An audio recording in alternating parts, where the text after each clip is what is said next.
시편 40편 1절 이하 4절까지 말씀입니다. 우리가 한 목소리로 한 마음으로 하나님의 말씀을 읽겠습니다. 내가 간절히 주님을 기다렸더니 주님께서 나를 굽어보시고 나의 울부짖음을 들어주셨네. 주님께서 나를 멸망의 구덩이에서 건져주시고 진흙탕에서 나를 건져주셨네. 내가 반석을 딛고 서게 해주시고 내 걸음을 안전하게 해주셨네. 주님께서 나의 입에 새 노래를 우리 하나님께 드릴 찬송을 담아 주셨기에 수많은 사람들이 나를 보고 두려운 마음으로 주님을 의지하네. 주님을 신뢰하여 우상들과 거짓신들을 섬기지 않는 사람은 복되어라. 이는 하나님의 말씀입니다. 하나님 감사합니다. 아멘. 지금은 교회 절기로 강림절이라 하여 예수의 이 땅에 오심을 기억하고 기념하는 기간입니다. 이때를 맞아 나는 기다리는 사람입니까? 이 설교로 한 4번 정도 함께 하나님의 말씀을 나누는 가운데 잘 기다려 신앙의 성공자가 되기를 바라는 마음이 가득합니다. 인생은 또 다른 말로 하면 기다림의 연속이라고 할 수 있습니다. 아침이면 저녁을 기다리고 또 저녁이 되면 아침을 기다리는 우리들입니다. 유치원에 보낸 엄마는 아이가 돌아오기를 기다리고 또 남편이나 또 혹은 아내가 직장에 나가 있으면 또 돌아오기를 기다리는 또 우리들입니다. 공부한 학생은 졸업을 기다리고 또 합격을 기다리고 또 세상에서 또 승진을 기다리는 우리들입니다.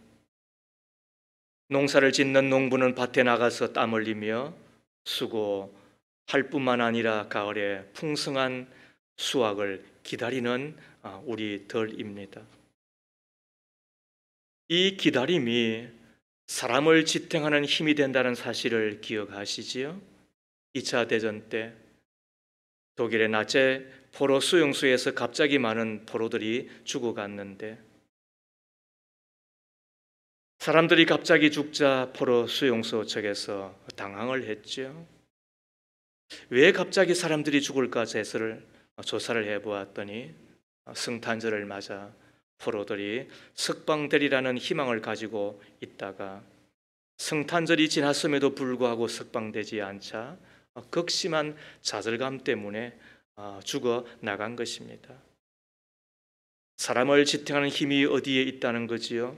기다림인 것입니다. 지금은 힘들어도 앞으로는 잘 될 거야. 희망이 기다림을 낳고 기다림은 고통을 이기게 하는 것입니다. 뿐만 아니라 기다림에 행복이 있음을 우리는 잘 압니다. 프랑스의 작가 생텍쥐 베리의 어린 왕자에 보면 어린 왕자와 여우가 대화하는 장면입니다. 내가 오후 4시에 온다면 난 3시부터 행복해지기 시작할 거야. 내가 가까울수록 4시가 가까울수록 나는 점점 더 행복해지겠지. 4시가 다가오면 3시부터 행복해지는 것, 아직 만나지도 않았는데 벌써 행복해지는 것, 이것이 기다림이잖아요. 더 좋은 소식을 기다리며 더 좋은 사람을 기다리며 더 좋은 기회를 기다리며 더 좋은 변화를 기다리며 좀 더 좋은 세월과 그리고 좀 더 좋은 일을 기다리는 가운데 사람들은 행복해하고 그리고 또 생을 버티며 또 견뎌내는 것, 그것이 기다림의 뜻이라고 생각을 합니다. 우리의 신앙생활도 기다림의 연속이라고 우리가 말할 수가 있습니다.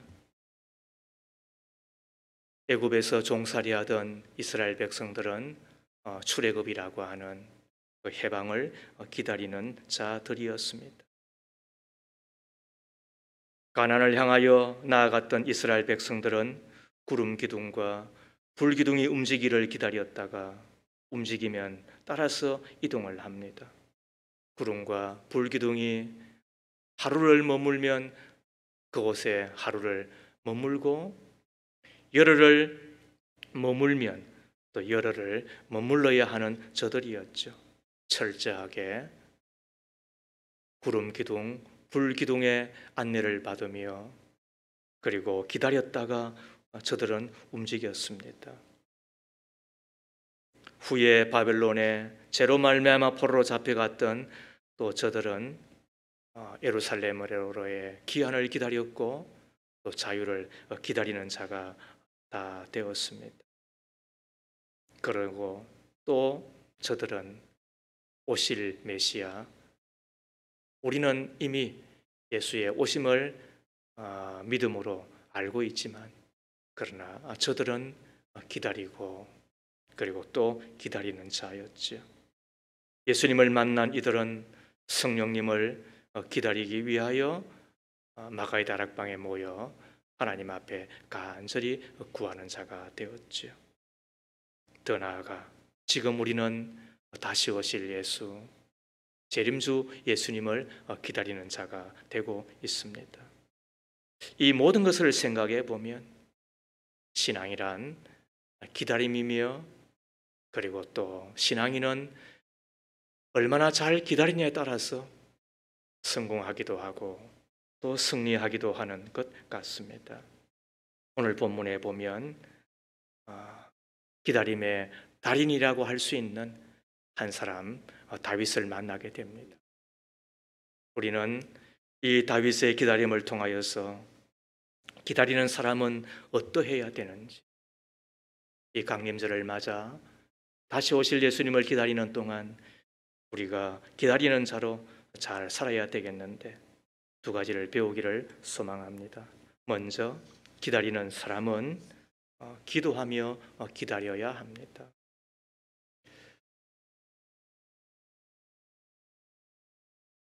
기도한다고 하는 것은 응답을 기다리는 거지요.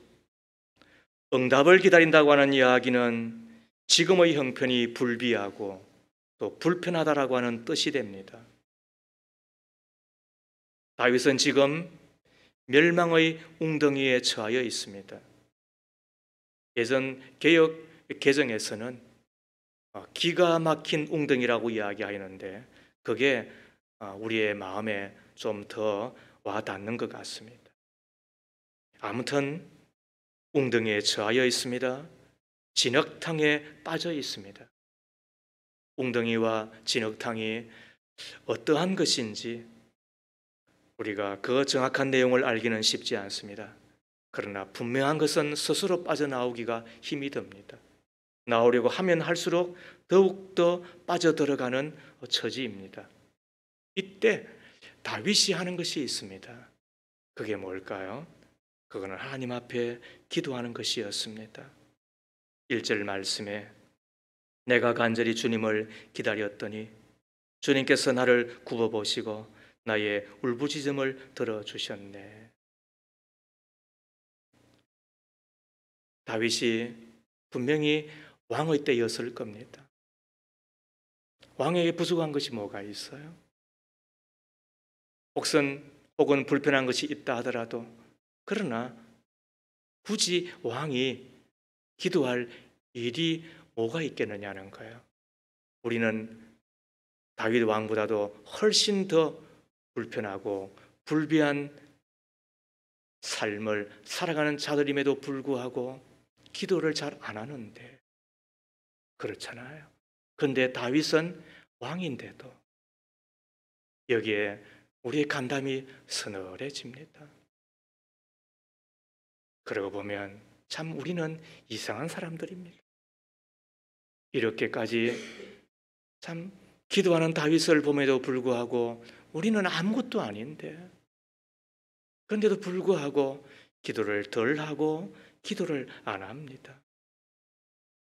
그러나 다윗은 왕의 자리에서 자기를 위하여 돕는 사람이 수천이고 수만이고 그러므로 그는 굳이 기도를 하지 않아도 사는 처지의 사람임에도 불구하고 바로 그 자리에서 기도하잖아요. 그때 하나님께서 귀를 기울이사 들으시고 그리고 응답하셨다는 거잖아요. 1절 하반절에 주님께서 나를 굽어보시고 나의 울부짖음을 들어주셨네. 주님께서 나를 멸망의 구덩이에서 건져주시고 진흙탕에서 나를 건져주셨네. 내가 반석을 딛고 서게 해주시고 내 걸음을 안전하게 해주셨네. 여러분, 그렇습니다. 기도하고 기다릴 때 주님은 들으시고 응답하시잖아요. 나를 굽어보시고 들어주셨네. 건져주시고 건져주셨네. 반석을 딛고 서게 해주시고 내 걸음을, 여기서 내 걸음은 인생에 대한 성경의 표현이지요. 인생을 안전하게 해 주셨다. 왜요? 다윗이 하나님 앞에 기도하였기 때문이지요. 우리가 살다 보면 왜 어려운 일이 없겠습니까? 젖지 않고 피는 꽃이 없는 것처럼 흔들리지 않는 인생은 아무도 없잖아요. 그래서 우리는 하나님 앞에 기도할 수밖에는 없잖아요. 우리는 기도할 자격을 얻은 자들입니다. 그리고 구하지 못할 만큼 작은 문제도 없고 또 구할 수 없을 만큼 큰 문제도 없는 사람들입니다. 그런데 많은 사람들이 기도하지 않습니다. 그리고 기도하더라도 기다리지를 못합니다. 그러므로 응답을 받지 못하는 우리가 아닌가 생각을 해봅니다. 어떤 목사님이 미국에서 목회를 하는데 목사님의 세 아들이 있었는데 그중에 막내가 어려서 감기를 자주 앓았대요. 한 번 감기를 앓으면 39도 넘는 고열에 시달리고 온 집안이 자불안이지요. 한 번은 도무지 열이 떨어지지 않아서 불안을 느낀 목사님이 교우 가운데 의사가 계셔서 전화를 드렸대요. 또 의사에게 또 전화를 또 한 거예요. 그 모습을 지켜보고 있던 목사님의 어머니가 참다 못해 이런 이야기를 했다는 거예요. 그 목사님이 아마 성이 김 씨였는가 봐요. 김 목사, 의사에게 전화만 하지 말고 기도하게. 김 목사, 의사에게 전화만 하지 말고 기도하게. 그 말씀을 듣자 야구방망이로 뒤통수를 한 대 얻어맞은 듯 비로소 목사님이 하는 이야기가 맞습니다. 어머니 기도하겠습니다. 그리고는 아이의 손을 얹고 기도했죠. 무릎을 꿇고 아주 간절히 기도했겠죠. 어머니도 오셔서 함께 손을 얹고 기도했겠죠. 꽤 오래 기도했는데 막내 아들이 땀을 흘리면서 깊이 자더래요. 6시간을 더 푹 자더래요.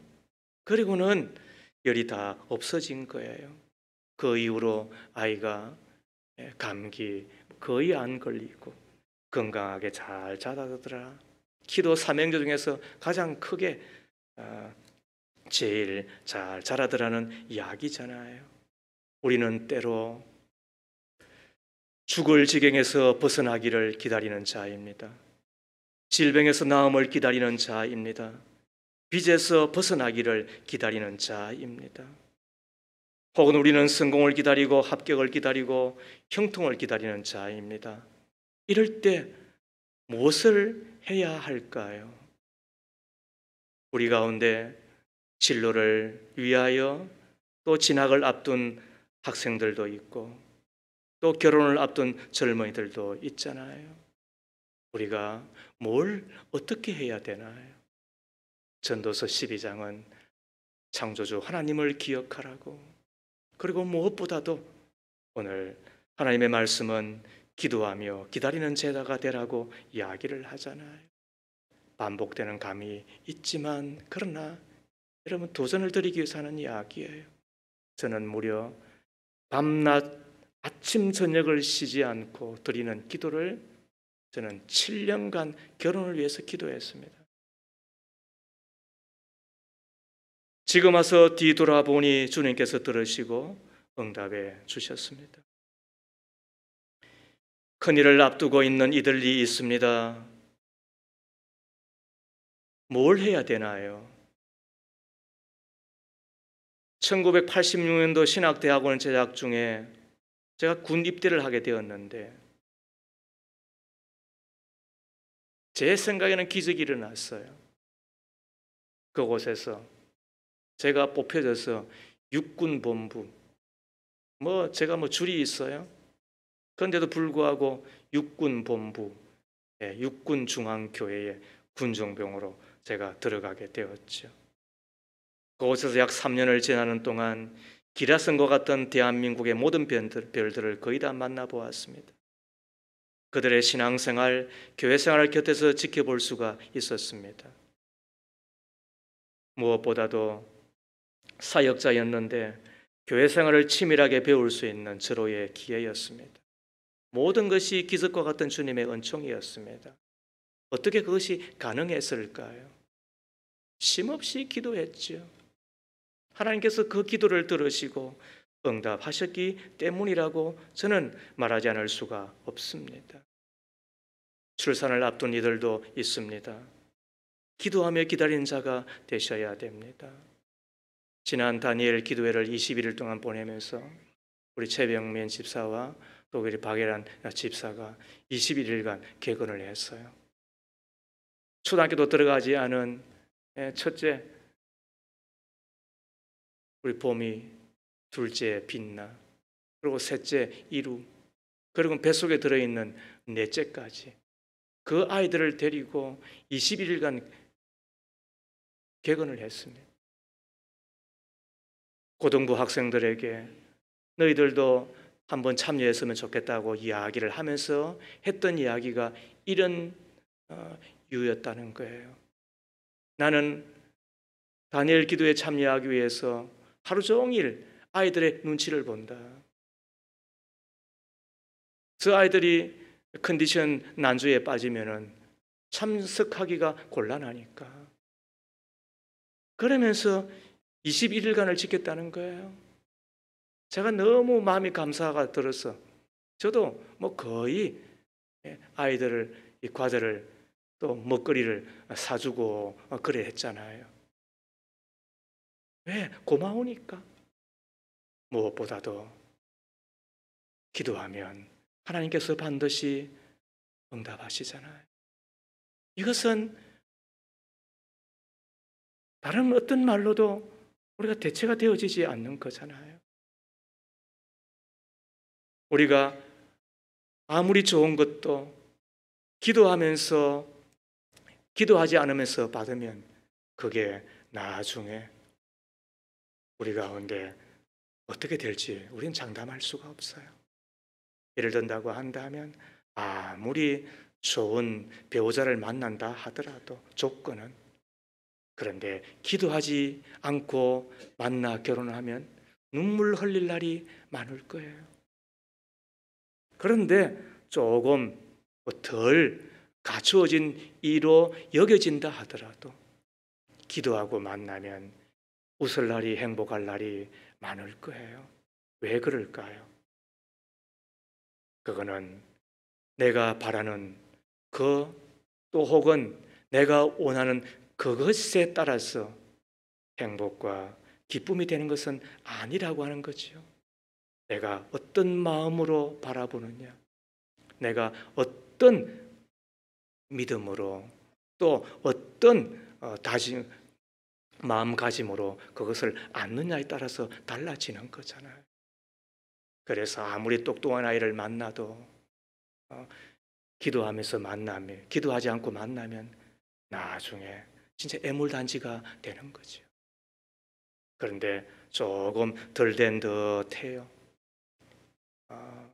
그런데 기도하면서 내가 그 아이를 내 품에 안아요. 그러면은 얼마나 그 아이가 나에게 기쁨이 되고 자랑이 되고 간증이 되는지. 왜 그래요? 하나님이 오늘 다윗에게 뭐라고 이야기하나요? 굽어보시고 들어주셨네. 건져주시고 건져주셨네. 반석을 딛게 해주시고 내 걸음을 안전하게. 그래서 공동번역에서는 이 기절을 힘있게 힘차게 하셨네. 이것이 기도한 자가 맛보는 은총이잖아요. 예레미야 33장 3절을 보십시오. 개역 개성이 더 훨씬 우리가 읽고 또 힘을 얻을 수 있도록 번역이 되었어요. 함께 읽습니다. 너는 내게 부르짖어라. 내가 내게 응답하겠고 내가 알지 못하는 크고 은밀한 일을 내게 보이리라. 믿으시면 아멘. 그렇습니다. 하나님 나라에는 뭐가 없다? 쓰레기통이 없다. 그리고 기도에는 뭐가 없다? 공짜가 없다. 그러므로 이것을 아는 사람들은 이 땅에 살아간 동안 기다리며 기도하지요. 또 기도하면서 기다리는 자가 다 되는 거잖아요. 다윗이 기도하고 기다렸더니 하나님께서 그 기도를 들으셨다고 한다면 우리도 이 땅을 살아가는 동안 어떻게 인생을 살아가야 될까? 기도하며 기다리는 자가 다 될 수 있기를 주의 이름으로 축복합니다. 두 번째로 기다리는 사람은 찬송하고 기다려야 합니다.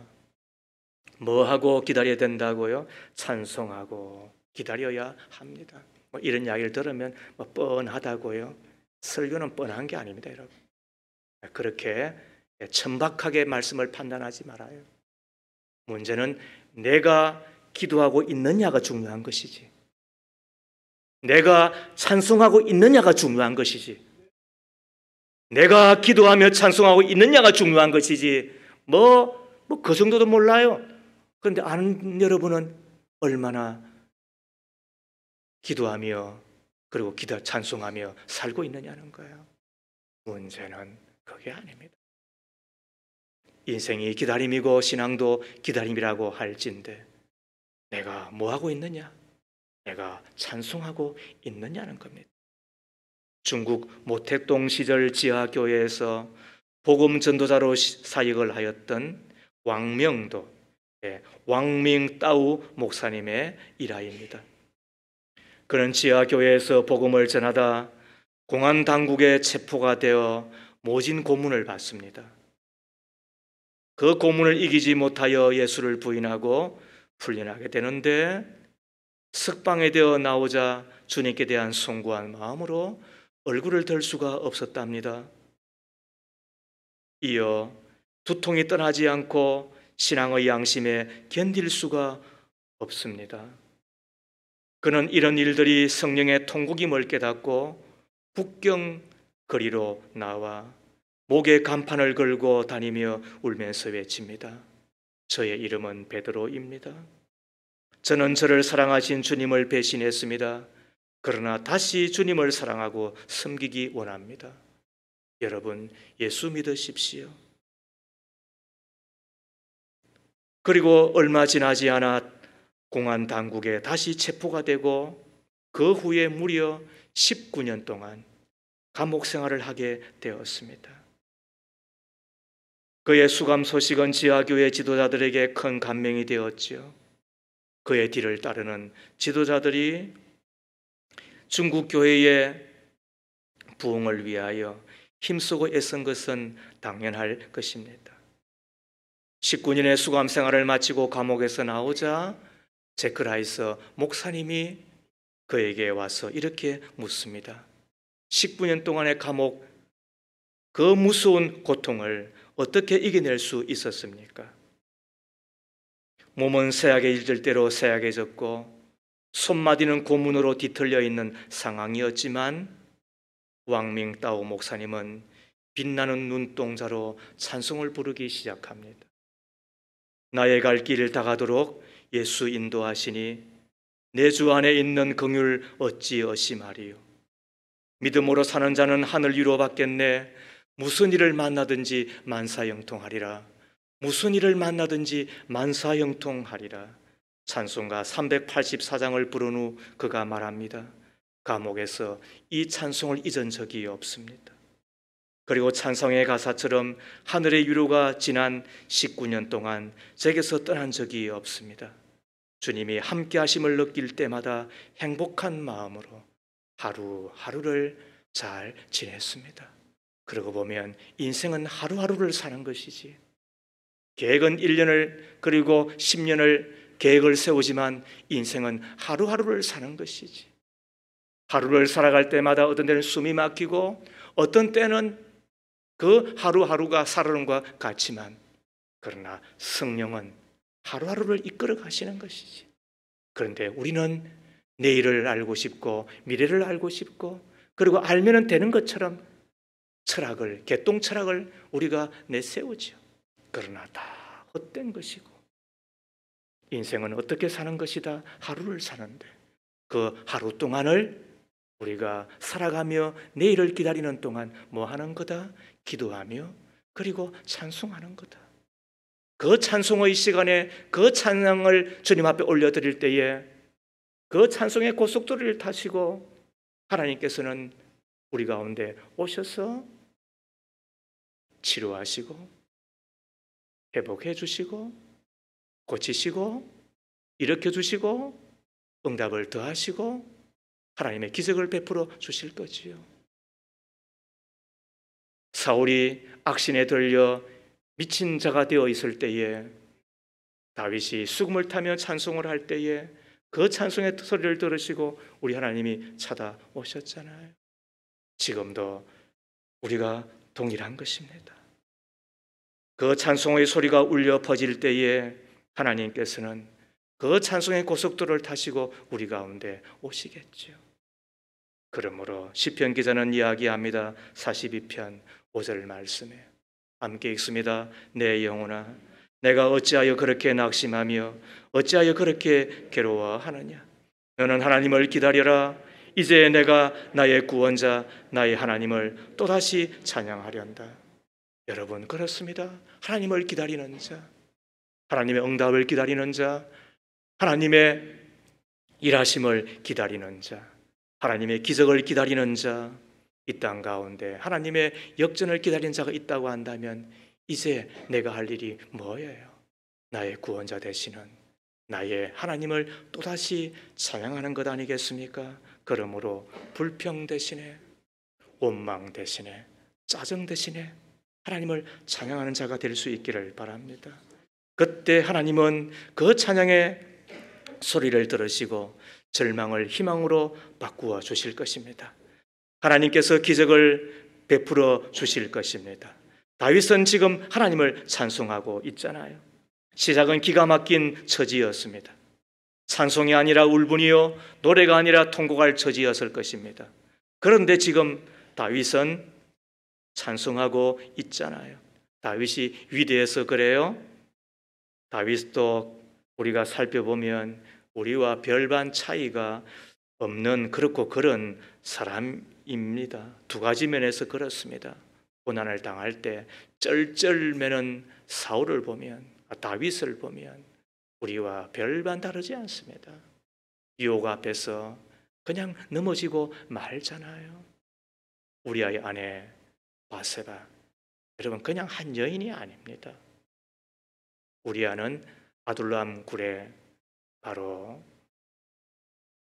출신, 그래서 다윗 나라의 초석을 이루었던, 말 그대로 죽도록 충성하였던 바로 그런 자의 아내였습니다. 그런데 그를 범하고 그리고 그것이 들킬까 봐 그렇게 충성스러웠던 우리아를 전장에 보내고 그리고 제일 앞장 세워서 죽게 만들고, 그리고는 하는 이야기가 다 전장에 나가면 칼 맞아 죽고 다 그것이 일반이라고. 여러분, 이게 다윗이라고 한다면 우리는 다윗보다는 나은 자잖아요.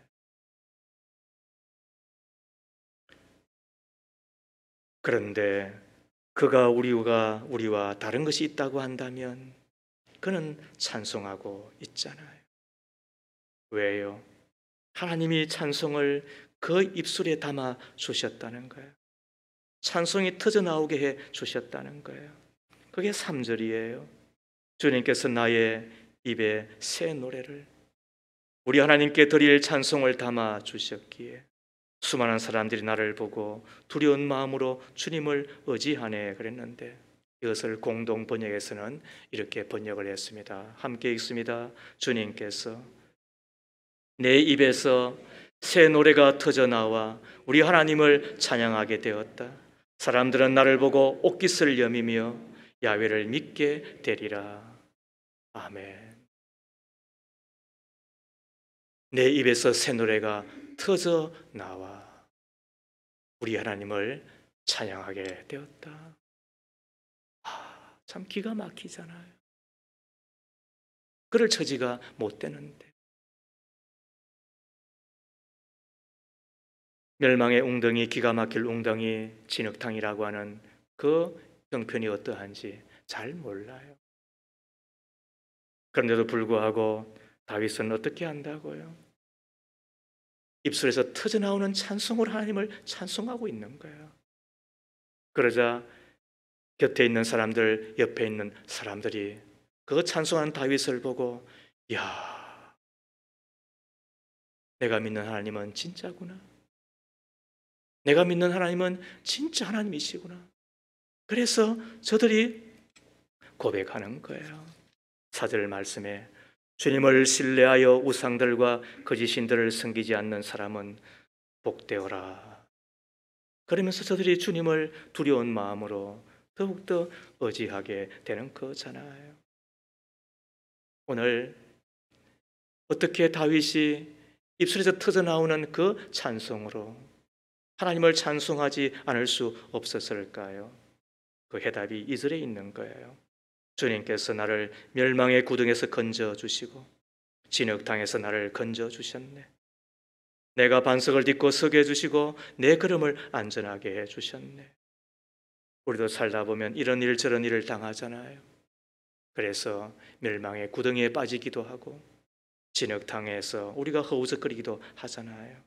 이럴 때 세상 사람들은 우왕좌왕하죠.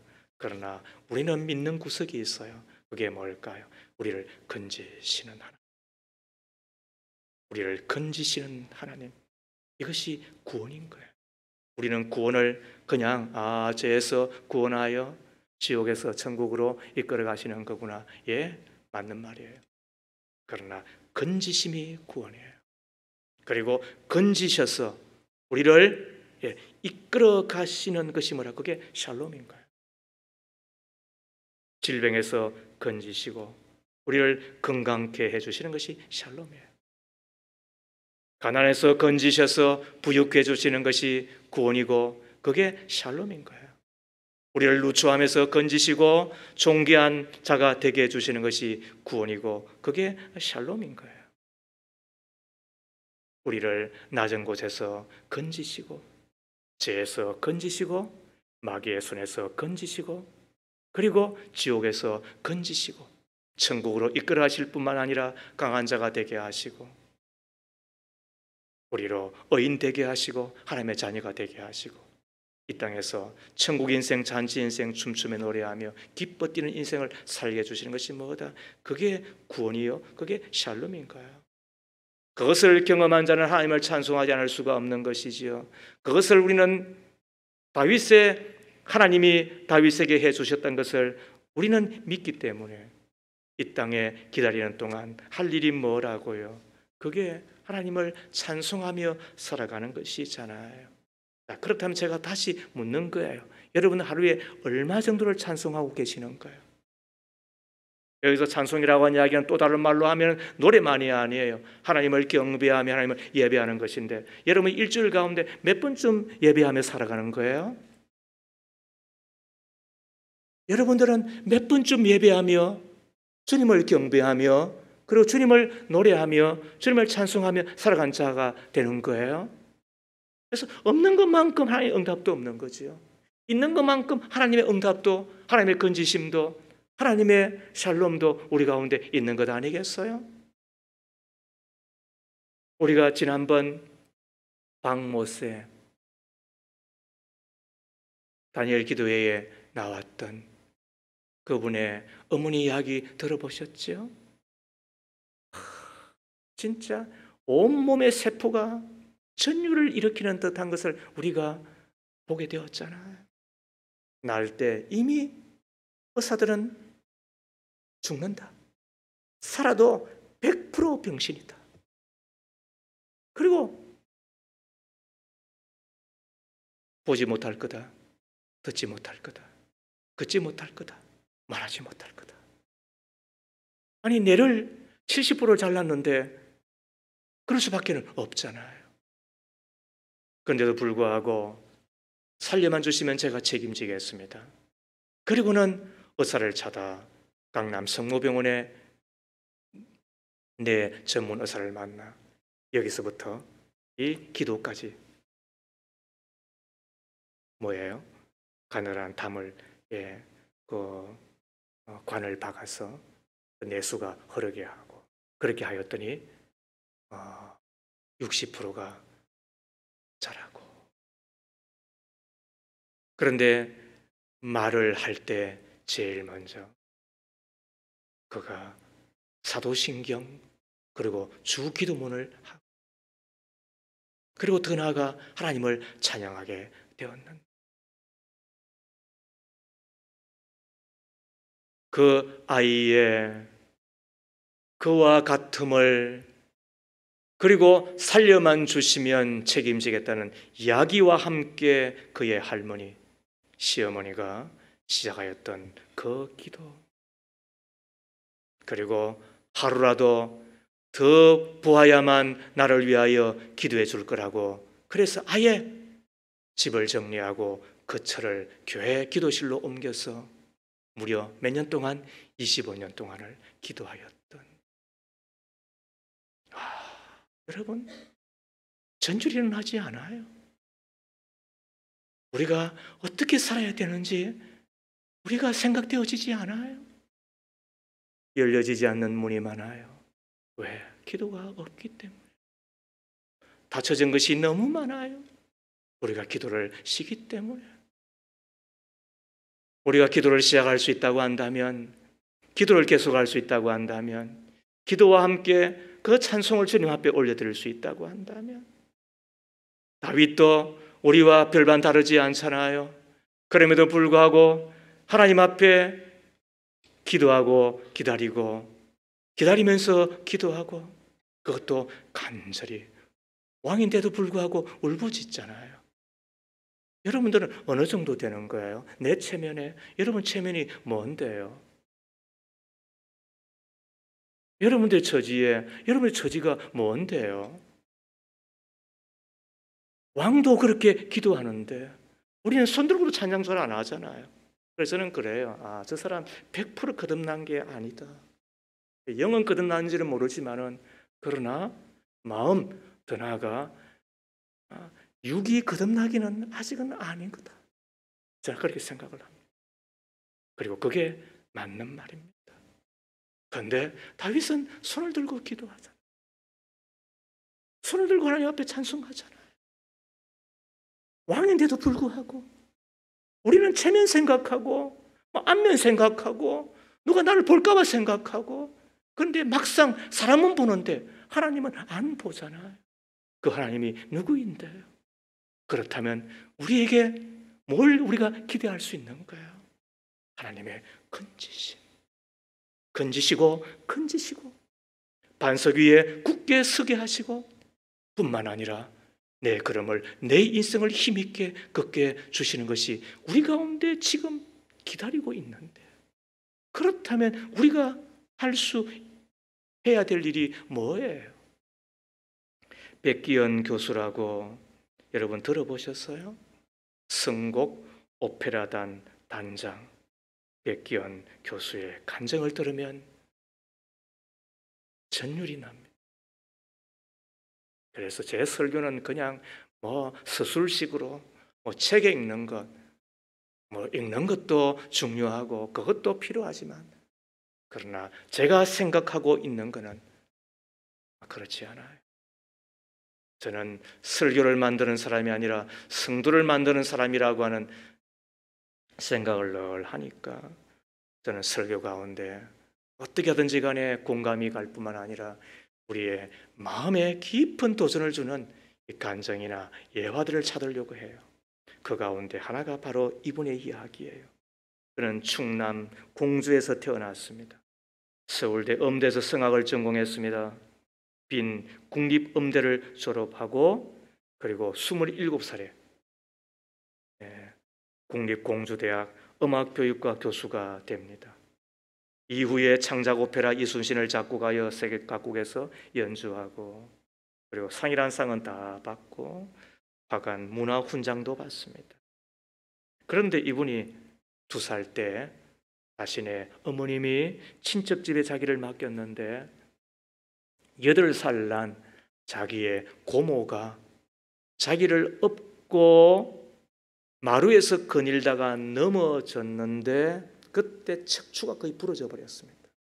그래서 앞은 이만큼 나오고 그리고 등은 뒤에서 구워버린 진짜 말 그대로 곱사등이 된 거예요. 키도 자라지 못하는 척추 장애인이 된 거예요.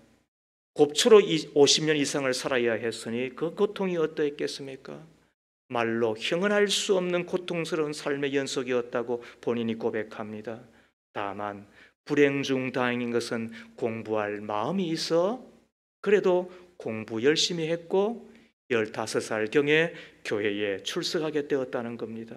그럼에도 여전히 툭하면 교회 탓하고 목사님 비난하기 일쑤이고 새벽 기도니 부흥회니 그런 것 완전히 무시하고 더더욱 큰 소리로 찬양하고 기도하는 건 무식한 짓이라고 생각을 한 자였습니다. 그러던 그에게 기회가 찾아왔습니다.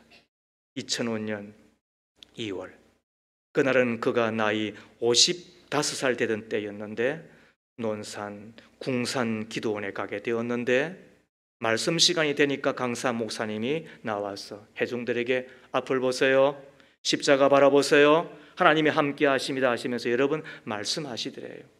처음에는 그 말씀이 그렇게 거북하기가 거지 없었는데 아무튼 목사님 말씀에 순종하다 싶어서 순종합니다. 목사님이 시킨 대로 따라하고 목사님 움직이는 곳을 따라 자신의 눈도 따라가 주시했습니다.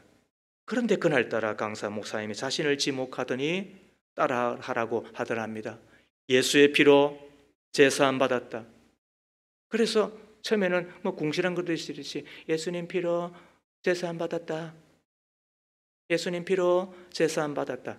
여러분 따라하겠습니다. 예수님 피로 제사함 받았다. 이렇게 하면 얼마나 좋아요. 그런데 그날따라 아무튼 좀 마음은 열기는 열었지만은 예수님 피로 제사함 받았다 이렇게 하니까 그 목사님이 한 번 더 자신을 바라보더니 큰 소리로 예수님 피로 제사함 받았다 따라해 보세요 하더라는 거예요. 그래서 마지 못했지만은 아무튼 큰 소리로 예수님의 피로 제사함 받았습니다.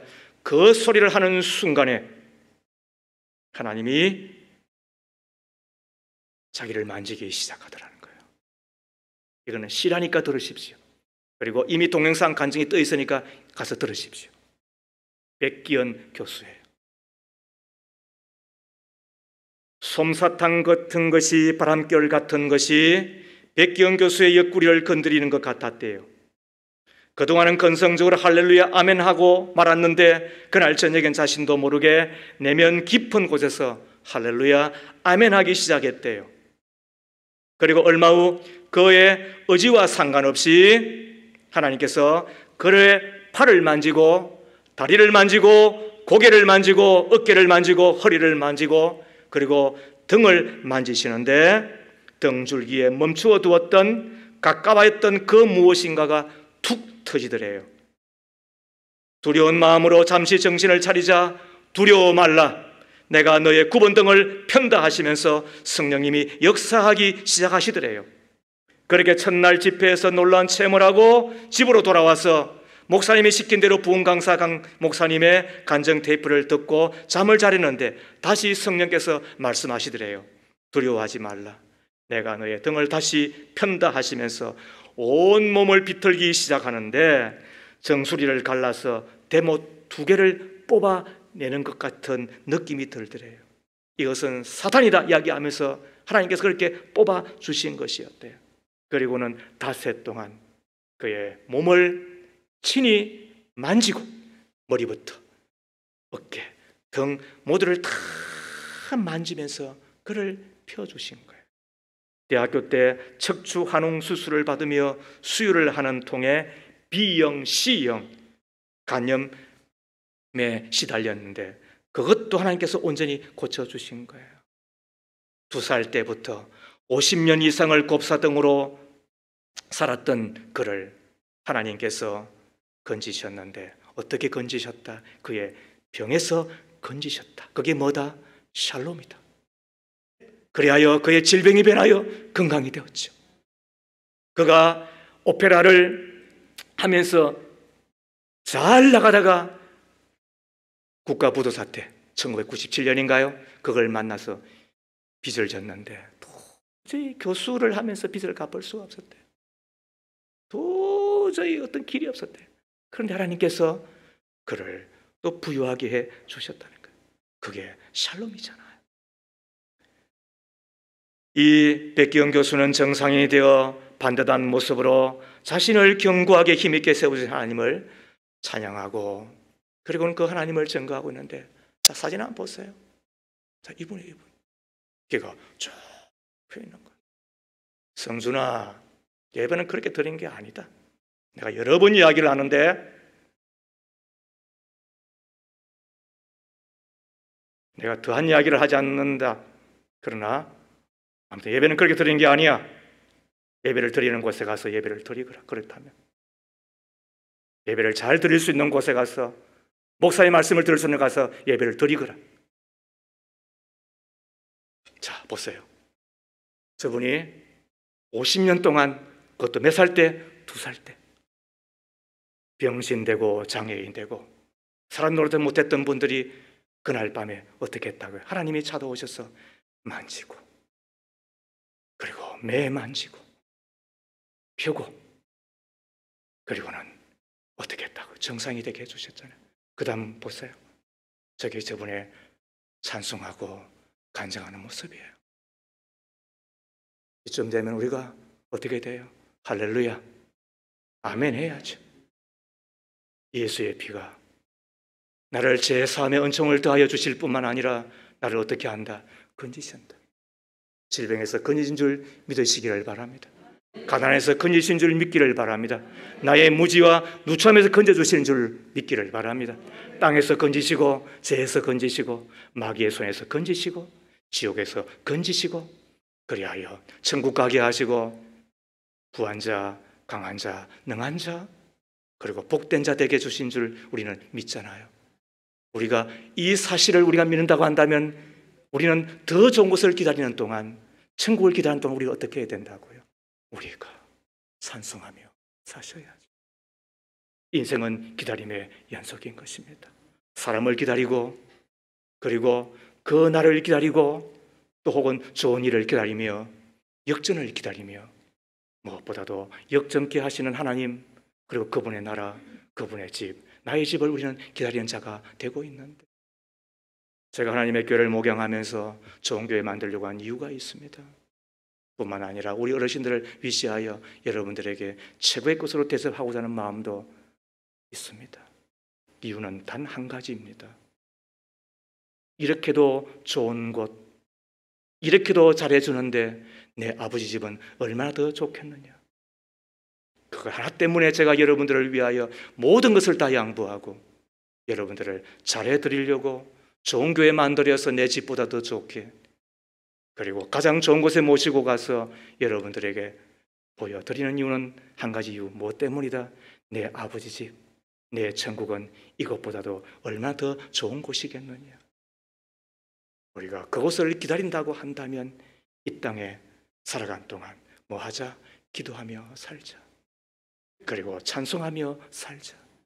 응답하시는 하나님, 건지시는 하나님, 나를 반석에 세우시고 힘차게 힘있게 걷게 해주실 뿐만 아니라 내 찬송의 소리를 들으시고 나의 경비와 나의 예배와 내 주님 앞에 서 있는 나를 보시고 주님께서 더 놀라운 일들을 베풀어 주실 것인데 그것을 믿는다고 한다면 찬송하며 진실된 마음으로 하나님을 새 노래로 노래하며 살아가는 저 여러분 꼭 되어지기를 주의 이름으로 축복합니다.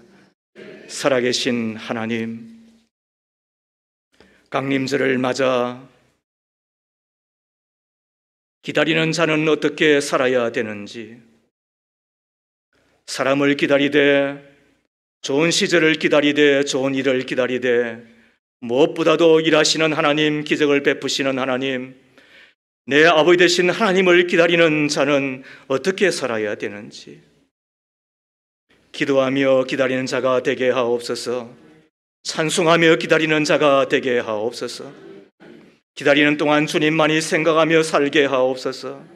기다리다가 응답하시는 하나님 만나게 하시고 건지셔서 샬롬이 되게 하시는 그 하나님을 찬송하며 그래야 영원한 천국 내 아버지 집에 들어가는 그날까지 기도하며 찬송하며 살아가는 진정한 기다리는 자가 꼭 되게 하옵소서.